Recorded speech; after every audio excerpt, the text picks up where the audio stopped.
to Faces of Carlsbad, a program that is brought to you by Channel 23. Every time you turn on your TV, you'll see one of us. And the people we interview are those that you probably have never met before, but if you have, you're going to say, oh, I know that person.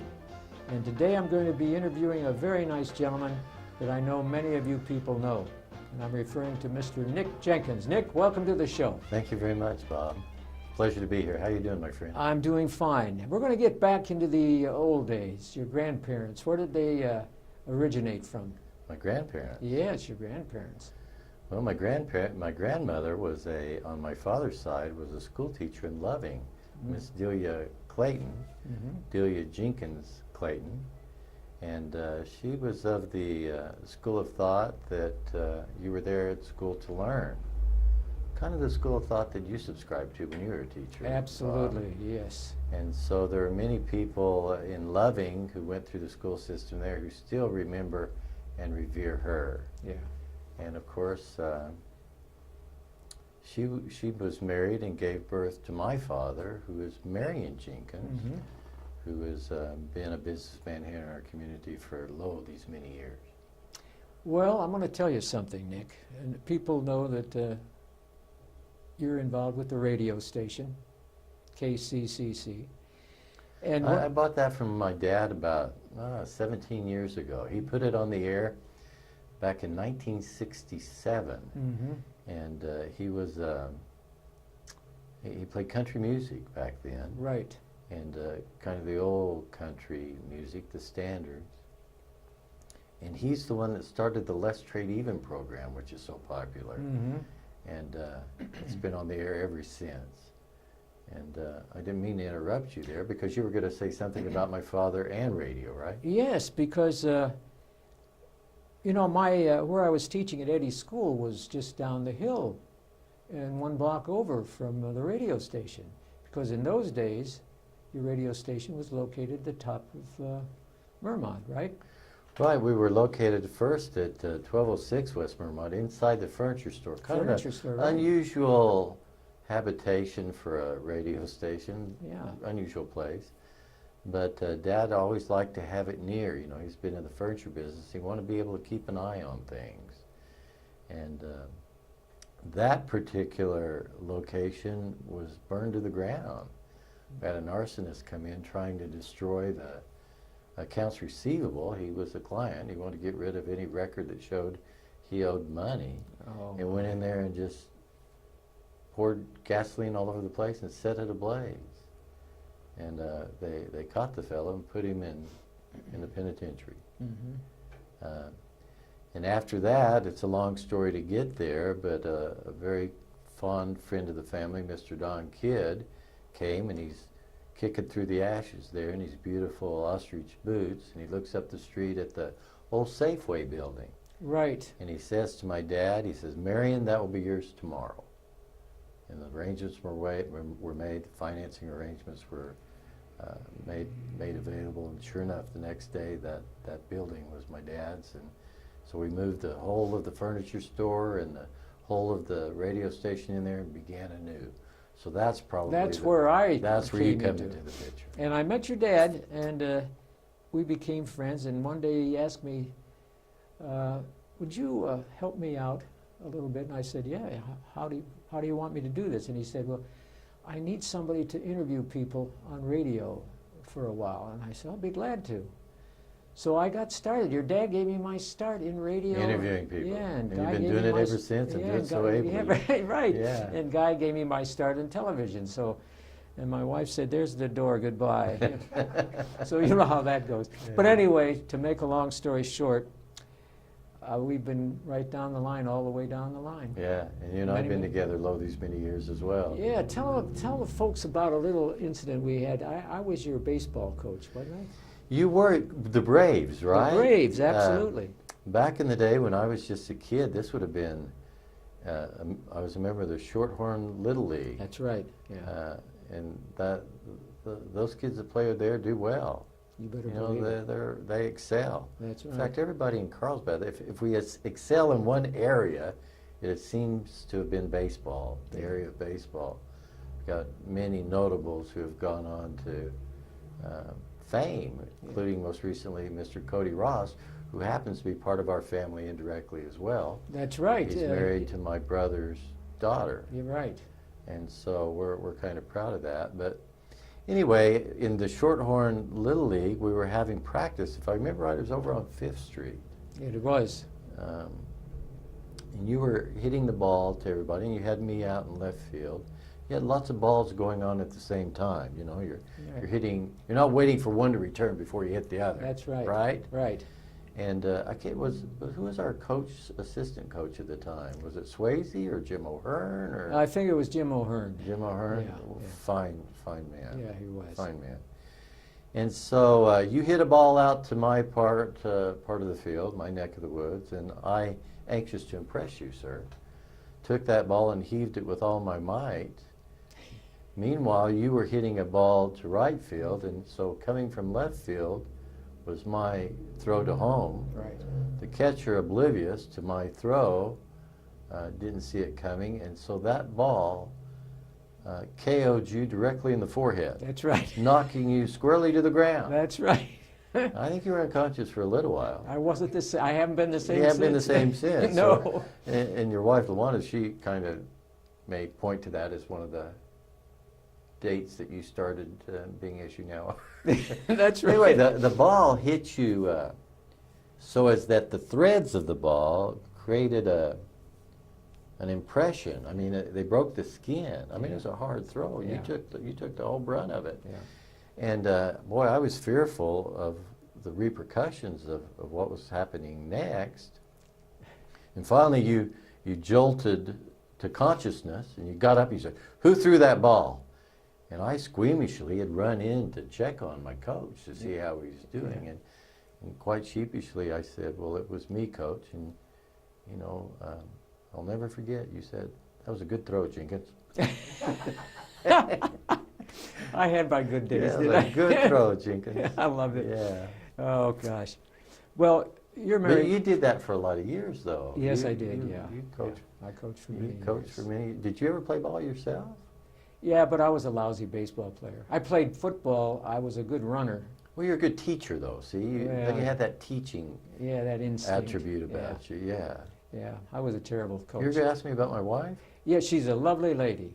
And Jo Ray Ray. Jenkins. She's Jo Ray's from Bakersfield, California. When it came time to get married, I had to go out of town to find a spouse.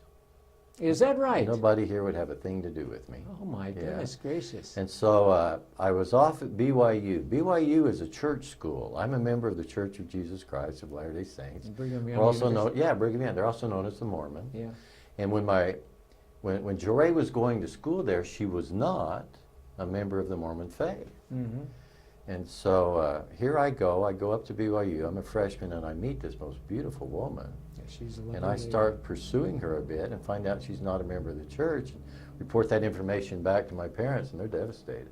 They send me up there, 30,000 kids, and I find the only one who is not LDS or a Latter-day Saint. Yeah. So they were a bit chagrined, but you know, she studied and made a determination within her own mind and soul that that's the course that she wanted to pursue. So she and I were married, and we now have 5 lovely children, and they're scattered about the country. We have 11 grandchildren. Dre's been a teacher. She's been a school teacher following in your footsteps. Mm-hmm. Presently, in fact, she was at Eddie, the very same school you were at. She taught there many years. Oh my goodness. And presently, she's over at Hillcrest School, where she teaches under the principalship of Denise. Oh yes, I went by Denise that. Peterson. Yeah, I went by that school one day. I think it was a year or so ago, and she was out there. I saw her helping the children. Well, yeah, and I think you were there when she'd been there trying to get in, and you know, teachers have schools or keys to schools. Yeah, right. And she rarely had gone after hours, and she couldn't push the security alarm adequately enough to turn off the alarm. And so here come the police department. I think you were there that day. I was with one of the officers. Yeah, you right responding along. to the cry. Yes, I was. Of her not punching in the correct code. Yeah, I don't know that she ever owned up to that. No, that was the day I was riding with one of the police officers. Yeah, but she's been putting up with me for lo these many years. Yeah, she's the love of my life. She's a remarkable, remarkable lady. She and a very truly lovely is. lady. Now you have 7 children or 5? I have 5 children. What are they? 3? Two boys and 3 girls. 3 girls. And where do the girls live? The girls are scattered across the country. My youngest, Brenna, spent a lot of time in Monterey, California. She studied marine biology, and she wanted to be on the coast. And her husband was a city planner there in Carmel. They can't afford to live in Carmel. They lived in Monterey, and she worked at the aquarium. Right. And did a lot of studies there at some of the offshore aquatic schools there. Oh, that must be right up her amazing. alley. But now she's moved to Utah. He accepted a job in a place called Mapleton, Utah. They have 3 daughters, and now they're able to afford to be able to purchase a house. They took a cut and pay, but now they, even with that cut, because of the cost of living in Mapleton, Utah versus the cost of living in Monterey, California, they're able to have a home. Yeah.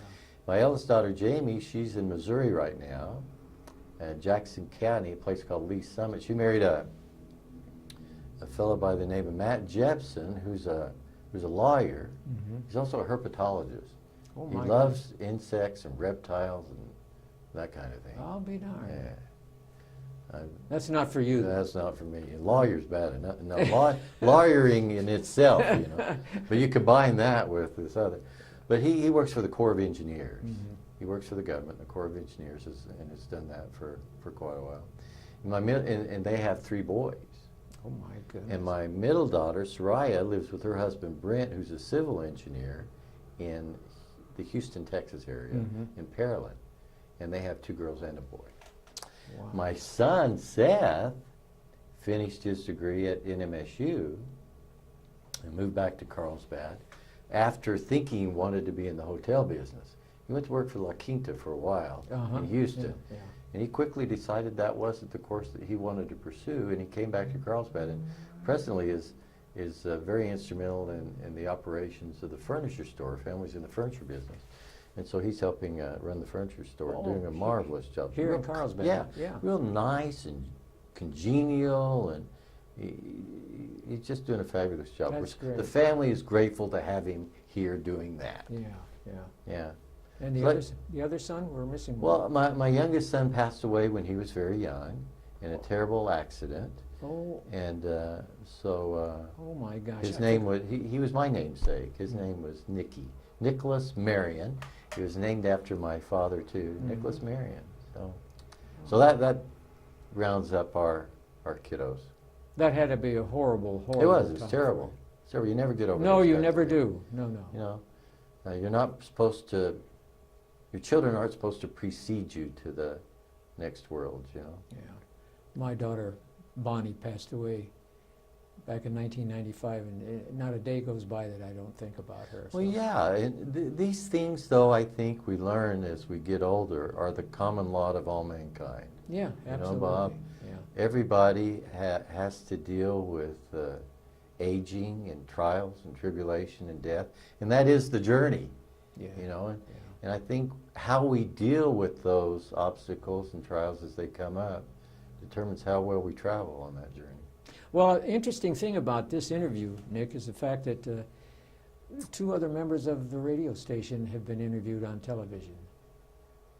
Your engineer, Phil. Mr. Tozier, and your lovely secretary, Michelle. Yeah, I managed to escape and avoid you. Yes, but you got till trapped today. Well, 183 avoidances, huh? That's about it. Like 183, yeah. Oh boy, I'll tell you. So I've done pretty good, I think. You've done very well, let me tell you. Your brother's Vance, he's an interesting individual. Oh, he's a character, he and, really is. I remember seeing him in a play a number of years ago at Leva School.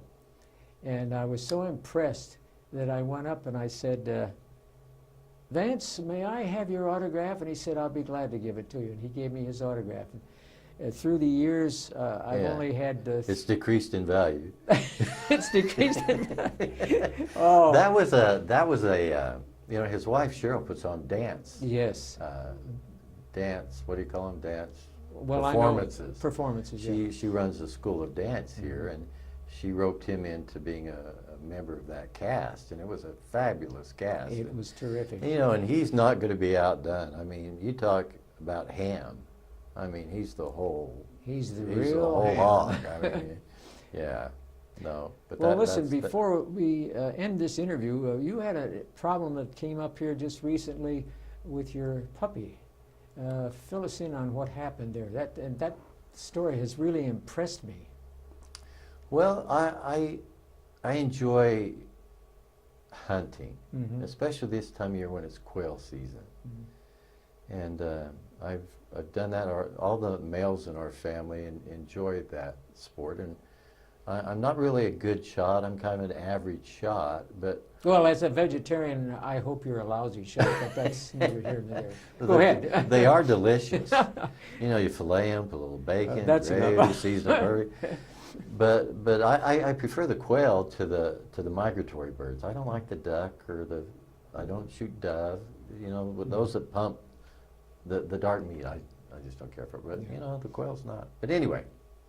With that said, part of what makes it delightful for me and enjoyable is the fact that hunting dogs add so much dimension to the sport. Yeah.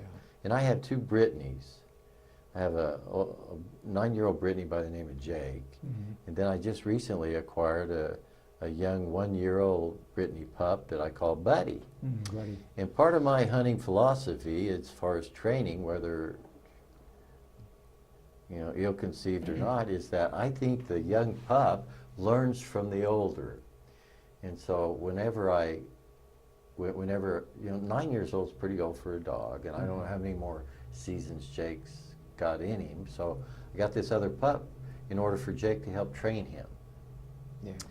And, you know, a lot of times it's just instinct. They have it within them, you know. It's just, you know, they're fulfilling the measure of their creation, in my opinion, when they're out hunting. They're never happier. Yeah. You know, you put them in a kennel, you put them in the yard, then you put them out in the hunting field. I mean, it's a different way to go. That's what they were, you know, that's what they were born to do.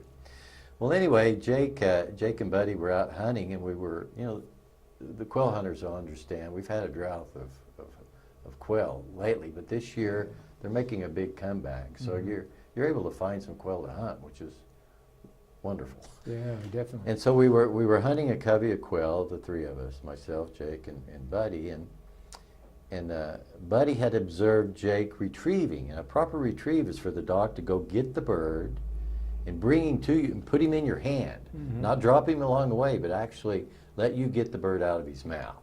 Okay, so Buddy had observed that, and he was doing it, Bob. First year, that's kind of a big deal, you know. Yeah. And so he'd done it twice. He made a short retrieve, and then he made a long retrieve. So he made this long retrieve, and I am just rejoicing in this dog's ability and the potential that he has. And so I turned my back, and I put the bird in my hunting vest, and all of a sudden I hear this big yelp. I mean, screaming yelp from my dog, who's as far away from me as you are presently. And turns out he'd been bitten right on the paw, above the paw, on the leg, underside of the leg, by a rattlesnake. Oh my goodness. Well, he yelped, and Bob, he was unconscious within 20 seconds with that venom poison running through his veins. And I'm devastated. I've developed a relationship with this dog where, you know, if a man can love a dog, I love this dog. Yeah, absolutely. And so I dispatched the snake to snake wherever snakes go when you dispatch them. Of course, it didn't cure the bite. Yeah. But he won't bite another man or beast either, that particular one. And I'm a long ways away from the truck. And I'm not in the best of condition, but I put my gun in my hands like this, and I've got that dog's limp body over my arms, and I'm racing as fast as I can race back to the truck. And I fall down along the way because it's a long ways, and I'm just exhausted. Jeez. But knowing that every second could mean whether this dog lives or dies. So when I fell, while I'm down there, I'm on my knees, I just pleaded with the heavens to spare this dog's life. know, I said, Father, please, you know, let him live, you know. Yeah, yeah. And so I picked him back up and ran back to the truck and pushed his body into the kennel, and my other dog, Jake, had arrived at the time, and I kenneled him up. I called my son, Seth, at the furniture store. I said, call the vet. I go, this is what's happened, and I'm coming into town. And I'm 30 miles out in the hunting fields, you know. Mm-hmm. You never reveal where your hunting field is. No, I won't say a word. I won't say. And so I'm racing towards town, and it speeds beyond the speed limit, I will admit. And I was thinking what would happen if I was stopped along the way. And I'm thinking to myself, if I would explain to that officer what has happened, he's going to understand, he's going to let me proceed. That was my thinking, and I think it's correct thinking. Mm-hmm. You've been with the police department, is that not? We would have probably done. That's correct thinking. Absolutely. Because they always stop you, they say, well, you know, is there an emergency? And I would be able to say, yes, there is. So anyway, we got Buddy to the vet, and I carried him in there, and the vets kind of looked him over, and they didn't give him much hope. And they said, to do what needs to be done, it's going to cost X amount of money. Yeah. I said, well, all right, let's spend it. And to make a long and a short version of this story, they administered the antivenom. He stayed at the vets for several days, and they did a marvelous job taking care of him medically. And today, well, it was Tuesday week, so it's about 10 days. He's showing remarkable signs of recovery. Oh, that's wonderful. A lot of it has to do with the vet work. A lot of it has to do with the quickness of his getting him to town. A lot of it has to do just with his constitution, and a lot of it, I think, has to do with answered prayers. The only problem is the snake that you dispatched. He never got back to his family, and all the little snakes are saying, "Where's Daddy? Where's Daddy?" Well, it's best he not lead me to where they are. Okay. I have you know, you understand the word enmity? Yes. Yeah, I have enmity between me and the serpent. There's a pretty severe enmity. Yeah, let's go back a little ways. You were involved in politics in the city of Carlsbad for a while, weren't you, Nick? I was back in the day. Yeah. Back in the day when I was in my 30s, I had the political bug for some reason and decided to run for office, and was fortunate to be the first elected Republican county commissioner in Eddy County. Oh my goodness. Yeah, and served a term there back when the commission was only 3 commissioners. Now we're down to up to 5. But we're up to 5. Yeah, we need 5 to do what 3 could do. Yeah. That's and right. won't be long they'll say they need 7 to do what 3 can do. Right. You know? But yeah, and it was delightful, and my whole philosophy was, well, let's put the taxpayers first, you know, and so that got me elected, and it got me elected to a 2nd term as well. Mm-hmm. Yeah. So you learned a lot about. Did you make many trips to Washington D.C.? Well, I made a few, but you know, I think you could do more work here than traipsing off to Santa Fe or Washington, especially all the while. But then, for some reason, the governor at the time, Gary Crothers, came along and wanted me to come to Santa Fe and be part of his cabinet. And you'd mentioned my son who had passed away earlier, and that had happened. And so we thought, well, let's get away from Carlsbad for a while, Jeray, and she agreed with that. So we moved to Santa Fe and lived there and served as best we could in the Santa Fe area. So yeah, I did my best to represent the people. But you quickly learn that that's not always the mindset of everybody up there. A lot of them have personal agendas. But the thing that you mentioned, you thought of the taxpayer first, and we don't have many people doing that in politics anymore, do we? Well, they're there, but those are the kind, in my opinion, that we should sure seek after and vote for. Yeah, I agree with you totally. Yeah, absolutely. So since then, I've been involved, but it's more behind the scenes. I always have a candidate, and I work behind the scenes for and in behalf of that candidate as best I can. Yeah, playing my small little part. Well, no, that's important though. I mean, it's interesting to see people. Well, let's call it this way. It's beneficial to see people interested in politics who are striving for an improvement in the situation. Well, I know you're actively involved in politics too. You and I are in the same status right now, stratus. You know, we pick them, we like them, and we help get them elected. That's right. I'd like and to see. And then once they're elected, we try to hold their feet to the fire to make sure they do what they said they're going to do. Absolutely, absolutely. Well, one of my favorite politicians through the years was Governor Apodaca. Jerry? I liked Jerry Apodaca. You're going way back. Yeah, I do. Well, I'm an old timer, you know. And then I like Our Lady Governor. I really Governor do. Martinez, yes, I really like Our Lady Governor. In fact, I was down in Florida, talked to my daughter about her, and said, we need more women like our governor because she's quite a governor. And she said, is that right? You have a lady governor? I said, you bet your boots.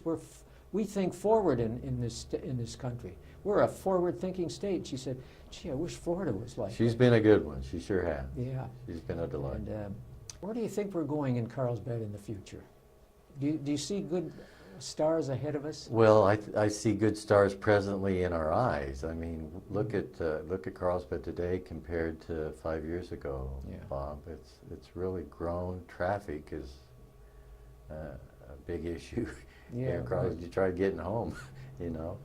And then, of course, housing's a big issue. They can't even find teachers nowadays. I know it. That's amazing, isn't it? Can't even find teachers. And part of the problem with finding teachers, they come to Carlsbad and there's not a place for them to stay. Mm-hmm. So that, I know that's being addressed by many of the powers that be, but I see nothing but optimism. I have nothing but optimism for Carlsbad's future, and I think we're going to continue to grow. And of course, we're oil and gas, tourism, agricultural town amongst many other things, and potash. But as that oil and gas price for a barrel of oil continues to creep upward, it seems like we bring in more revenues and more businesses, and so I see that as part of our future as well, Bob. Don't you? Yeah, I do. And there's one thing that we don't mention enough in this country, I think, in this state, is the beauty of New Mexico. Oh, yeah. For those people living in the eastern part of the United States or the southern part or the northern part, come to New Mexico. They don't get it. They don't understand it. They don't get it. But that's part of my hunting experience, too. You're just out there and you're just enjoying the beauty of God's creations. And everything typifies of its creator. Everything, if you just see it. Well, just and there's a lot of beauty out there. Walking up the mountains towards Cloudcroft or Ruidoso, and I look around. I don't do that walking up there because she won't let me out of the car.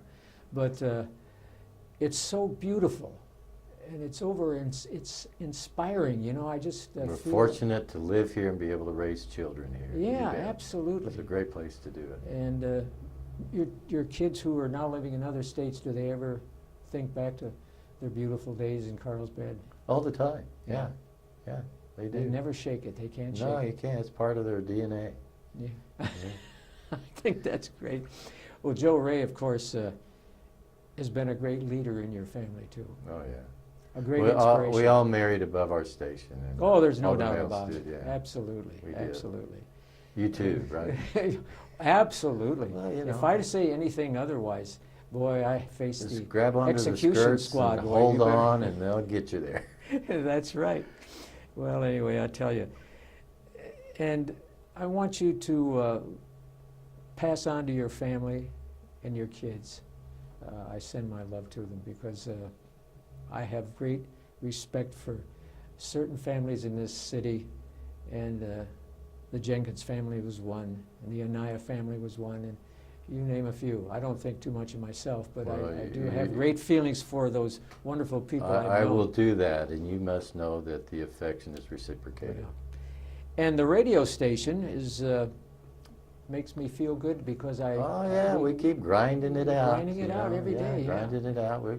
We average those large number of calls every day on our Let's Trade Even program. Of course, you host a community forum program, and we play those oldies. Yeah. Those baby boomer oldies that they love so much. Well, that's all right. That's all right. You know, I go. It's a little. The music is more uplifting. You know, some of this music today, in my opinion, of course, I guess I'm getting to be one of those old timers. It's just not uplifting music. But you don't go back as far as I do. I go back to the days of Perry Como. Oh, Catch a Falling Star. Gordon McRae. You got me on that one. Oklahoma. And Frank Sinatra. Now, Frank Sinatra's life, they said, he wasn't the greatest guy in the world, but boy, he had a beautiful voice. Yeah, nice and smile. when Guy Lutman sings, it's just like bringing Gordon McRae and Frank Sinatra and Perry Como all into one. It's amazing. I'm not sure I can be a second witness on that one. Well, Nick, it's been a delight. Thank you so much. I want to thank you. You really helped me out today because without you and those other wonderful people, I'd be out there cleaning up litter boxes around town, you know, with my cats. Well, don't let us deter you. Thank you, sir. And to all of our listeners, all I can say is goodbye and good luck.